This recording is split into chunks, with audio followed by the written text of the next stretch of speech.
not just Rabbi Nachman, but also the Zohar and the writings of the Arizal Kabbalah, and also in the Code of Jewish Law, speak about the importance and the value of getting up at midnight, what's called Chatzot. Midnight is the best time of the day to daven, to learn Torah, to connect to Hashem. Ideally, also the best place for this is like away from the city life, in a forest, in a field, but anywhere is okay, even in your living room, your kitchen, somewhere where you can be quiet and alone with Hashem. It is literally, if you want to call it, a taste of Gan Eden on earth. Anyone who's tasted what it's like to get up at midnight and to connect to Hashem at those hours is something out of this world. So now, the average person who hears this will, if he wanting to start this, will encounter great, tremendous difficulty and obstacles in doing this. Number one, coordination of the time.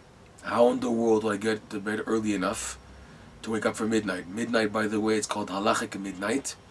This is the only place that Rabbi Nachman puts his foot down to give his opinion in a halachic view. In other words, the beauty of Rabbi Nachman's teachings is it's not binding. You don't have to wear a white kippah and you have to have pace like this and a beard and dress like this, and there's no fashion and style for Breslov. That's the beauty of Breslov. You can dress like a New York businessman, as a cool guy from Florida. Dress as long as you're within the parameters of Jewish law and you know it. You're dressing, acting, and whatever, being like a Jew. And also by customs, there's no Breslov customs either. Very rare. And that's why that's another beauty of Rabbi Nachman's teachings, that everyone can connect, whether you're Sephardi, Ashkenazi, Teimani, Litvish, Ashkenaz, whatever nusach you daven with, or your customs. That's the beauty of Rabbi Nachman's teachings. The one place, though, that Rabbi Nachman puts his foot down to give his opinion is on the time for midnight. Rabbi Nachman stresses in the book Sichot Haran, Rabbi Nachman's wisdom, that the time for midnight is always 6 hours, 6 full 60-minute hours after sunset, after Tzet Kochavim.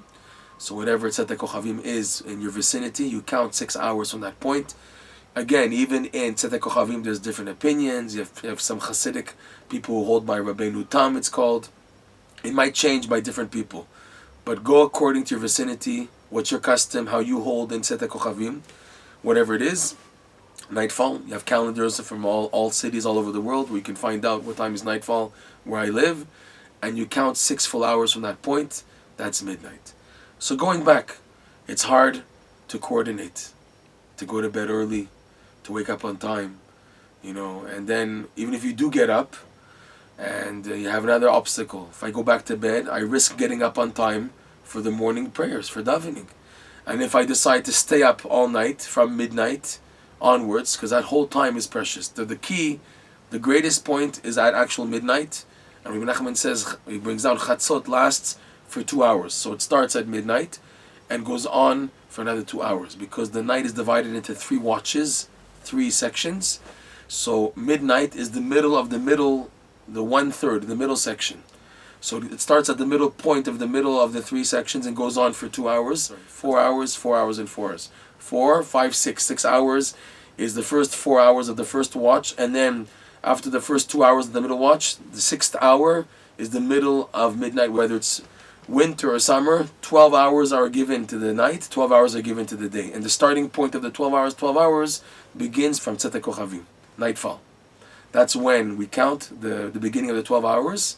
We start from that point. Stay up all night. I'm not going to function all day. Anyone who's already tasted midnight and knows the feeling will feel always a type of a guilt feeling that I missed getting up at midnight, and that guilt feeling carries on with you during the day. So what to do?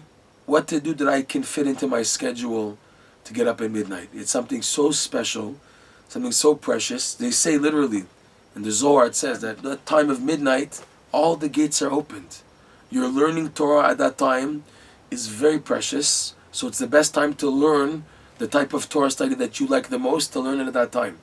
And the davening also, the gates are open for the davening, to talk to Hashem, whether it's to say Tehillim, whether it's to say talk to Hashem in your own words, Yitboredut, the gates are open and you feel it.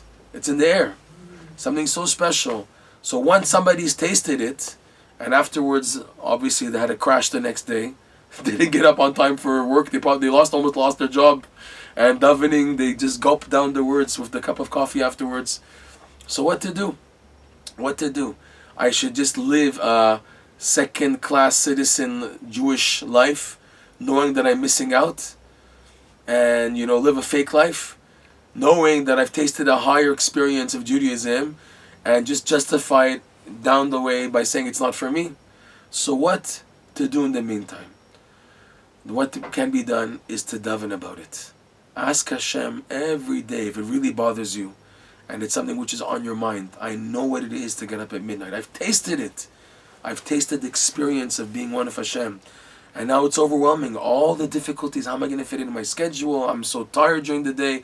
They say in Breslov a nice expression. It's better to be a mensch, a person for 1 hour, than to be a behemoth, an animal, for 10 hours. In other words, you're not getting enough sleep, and you're doing 10 hours, but you're drained, like you're drained, you're not there, but you get enough sleep and you're able to function to do 1 hour. It's better to do that 1 hour being a man than to do 10 hours and you're just drained and out of it and everything. So what's the solution? The main solution is prayer, to daven about it.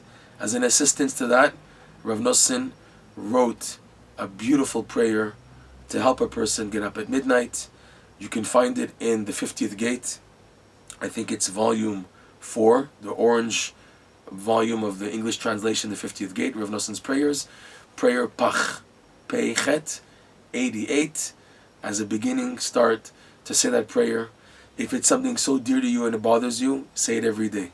And put it in your davening every day until Hashem opens the doors for you and you can get up for midnight.